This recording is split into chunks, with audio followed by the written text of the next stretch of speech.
Hey, well, what's up, guys? Welcome to The Collision.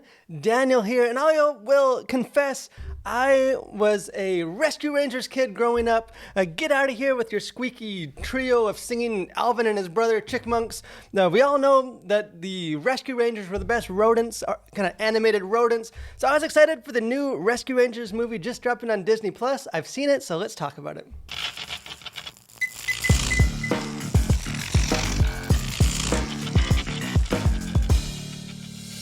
Like I said, I grew up with the Rescue Rangers. My little sister was just obsessed with the Rescue Rangers Down Under, the second movie. And that thing was just playing on repeat in our house growing up. So I have some fond affection for these characters, and it seemed inevitable that they're gonna milk the nostalgia and make it surprising. It took them so long. I guess the Alvin and the Chickmunks ran out of gas with those awful movies that they've been making. So I was excited for this, and I think overall I was satisfied with this movie. This is a fun movie. Not quite the movie I expected from it, but I do think there's a lot of good stuff going on. So excited to kind of break it down. I think probably the best, the easiest comparable when I was thinking about this Rescue Rangers movie is probably the 2011 reboot of The Muppets. Even the stories are kind of similar in how they kind of the meta way that they tell the stories. But this is definitely a movie that's told with a lot of love for the original property, and it's definitely aimed very directly at that sweet nostalgic spot. Kind of aim almost more at the adults that grew up with the stuff rather than just the kids. And kind of it definitely leans hard into some of that nostalgia. And I'd say probably the greatest thing kind of going for this reboot is the premise. This has a very clever, innovative. I don't know. It's not necessarily original. Like I said, there are other movies that kind of have done what this movie does, but this movie just does it really well, and it is constantly interesting. And it kind of the idea behind this story is that it kind of depicts a world where like live action humans coexist and live side by side in a world with cartoons and animated characters, and that like all the classic cartoon characters from like the Disney movies and Roger Rabbit and this all the kind of the characters we know and love, that they're all just like actors in making movie stars making those movies. So all those movies, even like the original Rescue Ranger TV show, is like canon in the world, and kind of gives like the behind the scenes where Chip and Dale were just they're actors acting, and they had this hit TV show, and then it got canceled, and kind of following their life after that. And kind of after that cancellation of the third season, that Chip and Dale, the two rodents, they kind of go off in their own ways until a grown-up, cynical, down on his luck Peter Pan starts kind of running some criminal underground, and he's kidnapping all your favorite characters, and Flounder from The Little Mermaid, and all these cartoon characters, and he's using surgery to like adjust them, and then he's selling these bootleg copies of these movies that we kind of remixes, and he's making a bunch of money, and that kind of hits close to home for Chip and Dale. They got to get back together, kind of go on an adventure, and kind of learn to appreciate each other like they used to, kind of reconnect in their relationship. So it is, again, things like that have been done. Even like I said, the Muppets kind of did that like behind the scenes, where it's kind of looking at like the life of the Muppets as actors rather than like a fictional thing. But it's this world that they've made with like where you have like 2D animated characters and 3D and like stop motion, and there's like humans, and it is perfect kind of fertile soil just to do a lot of super interesting stuff. There's definitely be ready for just a barrage of like pop culture references and cameos. And again, this is a streaming show on Disney+. So there are several times where I actually just like pause the movie and just so I could kind of look at the screen, because there's always so much going on in the backgrounds and references and allusions and like kind of unexpected cameos, and there's so much is happening that it's hard to take it all in, that I'd pause and just try to like pick it out, and there definitely is kind of a lot of fun for that. Kind of I guess the flip side of this premise is that it really, like, it doesn't, it's a very different tone than the show. Again, because like in this movie, it's not a continuation of the show, it's a continuation of the characters. So it's kind of more like an adult, not adult in like a bad way, but it's following these characters after they've kind of grown up and almost like going through adult issues like midlife crisis and even like addiction, even if the addiction is to like stinky cheese, and kind of dealing with some like some stuff like that. And it kind of has a more like understated, like almost like a crime noir feel to it. Like the lighting's a little darker, and like it's like a kid version of it. But you can picture like a Harrison Ford and like Blade Runner kind of idea of it's a little darker and there's sort of like monologues and kind of capturing a little more. They play the concept a lot straighter and more serious than I was expecting.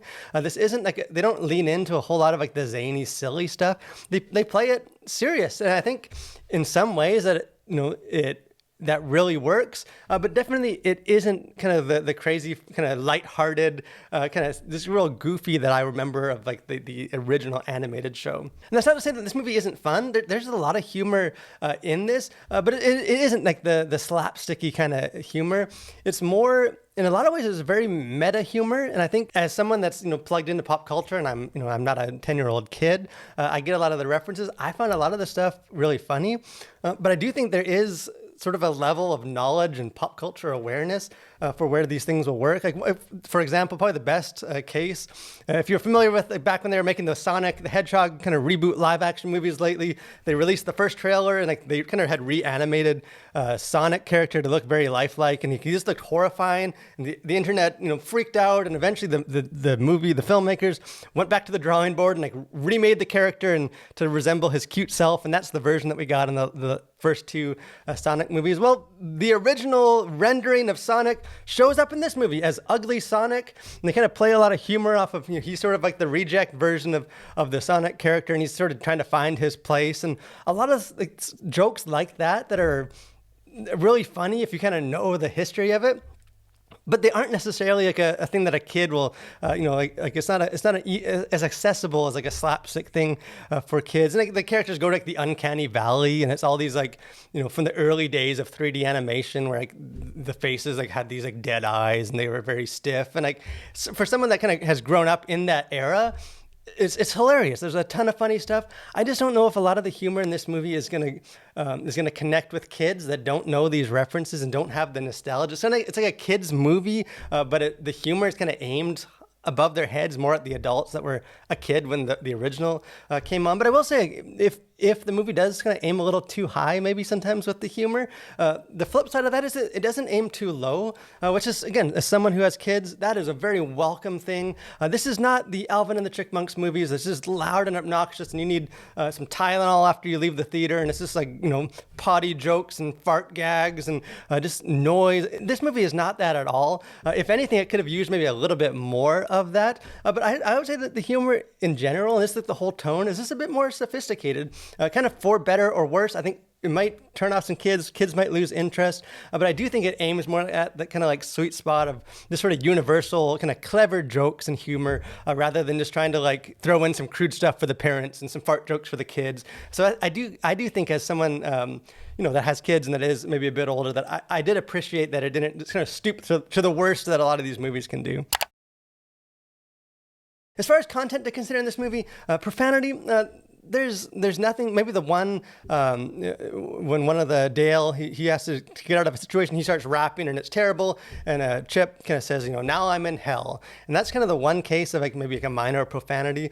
There are not a bunch, not like a lot of kids movies, but there are some other like like dumb and heck and dummies and stupid, or some of those words that you hear that aren't profanities, but not necessarily things you want your kids to say. But I do think there weren't very many of those, and a lot less than in a lot of maybe recent animated movies. Sexuality, there's none. I know when this first trailer came out and they were talking about one of the gags in the movie is that Dale has kind of gone through the 3D surgery, and so he's like 3D animation, but Chip, the other one, is still like the 2D animation. And I know when they first released that, I saw some comments and stuff, and some parents were wondering if that's going to be some play off of like transgenderism and get into that. It's not that at all. It's completely harmless. So if that was something that we were worried about beforehand, you can rest easy knowing that. And violence, there's no violence beyond just like the standard, like an anvil falling on a cartoon character, cartoon violence. There is, like I said, some kind of darker kind of tone to it, and even like the surgery center where the evil Peter Pan changes some of the characters and remixes them, like they go there and there's like saws and a bunch of stuff, and like it kind of is a horrifying concept what they're doing, very like mad scientist, and the characters even say this is very violent, and it is cartoon characters and they don't show anything, but I guess you could say that there is sort of this implied kind of horrific element, even if the film doesn't dig into that. As far as the sort of themes and stuff kind of beneath the surface of this movie, there's several ways that I think as Christians we can kind of approach this. On the one level, this is a film that's like relentlessly meta. So much about this movie is commentating on just like the movie industry and nostalgia and the way that people kind of commercialize and kind of tug on that for money and profit and consumerism.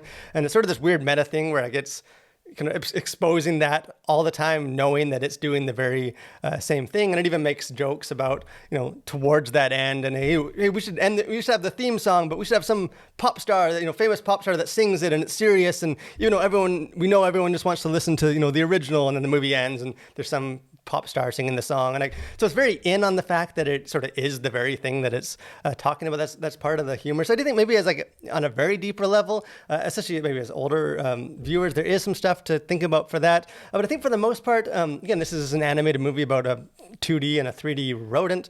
So I think in a more simplistic level of just sort of, and kind of what I think kids can take away from this, kind of at the heart of this movie is the relationship between Chip and Dale. And it kind of traces their relationship, kind of the idea that relationships change and evolve over time, but they still are valuable and important. And so you kind of get the origin story of like how the two chickmunks met, and you kind of see the glory days when they're on top of the world, they're big movie stars, rescue rangers, and he kind of traces them, where they end up, and they're kind of in these dead-end jobs, and they're just sort of not happy, and they don't talking to each other, and they kind of have some jealousy, and they're falling out, and kind of this adventure brings them back together, and kind of works through that. And in some ways, some of those themes maybe, like I said, they're not adult in like a mature only for adults way, but it is kind of, more looking back, like they're kind of adult chickmunks, and some of the stuff will go over the heads of kids and apply more to adults. But I do think there is an element of these characters kind of learning that they need the other one, that they have very polar opposite personalities, and that they kind of complete each other, and that they are better together, and kind of both of them kind of overcoming this sort of this selfish desire when they were, had a lot of their success. And again, as some of you guys know, like I have two kids, I have two 7-year-old twin boys, and they're very different personalities, and they kind of fall in line with Chip and Dale, kind of the opposite. So I do think as a parent, there is some kind of very wholesome message of just sort of, hey, putting your friends first, kind of forgiving each other, moving on, and learning to accept yourself with your differences. So I do think, again, it's a simple kind of moral message, but I don't think there's anything wrong with morals being simple, and especially for kids. I think they can definitely kind of latch on to some of them. So I think in the end, I really enjoyed this movie. I think it was a lot of fun. I think a lot of creative stuff. In some ways, maybe I enjoyed this movie more now than I would have 25, 27 years ago as a kid. I think some of the nostalgia and the pop culture and some of the clever things that I think would have just gone way over my head as a kid. But I do think there is enough fun stuff going on and humor that kids can relate to. And just the characters are charming and endearing.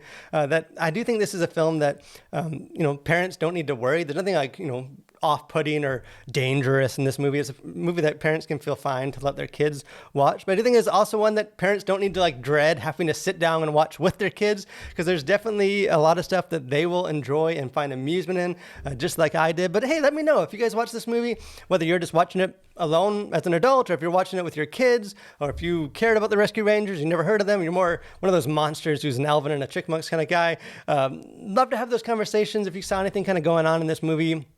Or even just some of the references and stuff that maybe I missed, because there's a ton of them. I would love to have that conversation with you guys. But thanks for watching. If you guys haven't done so, I encourage you, subscribe to our channel, like the video. We got a lot of stuff going on, a lot of big movie reviews. We do a weekly live stream and other kind of videos we're working on. And so we always have a lot going on. We'd love to have you be a part of that. But stay safe, guys, and continue to collide with your world for Christ.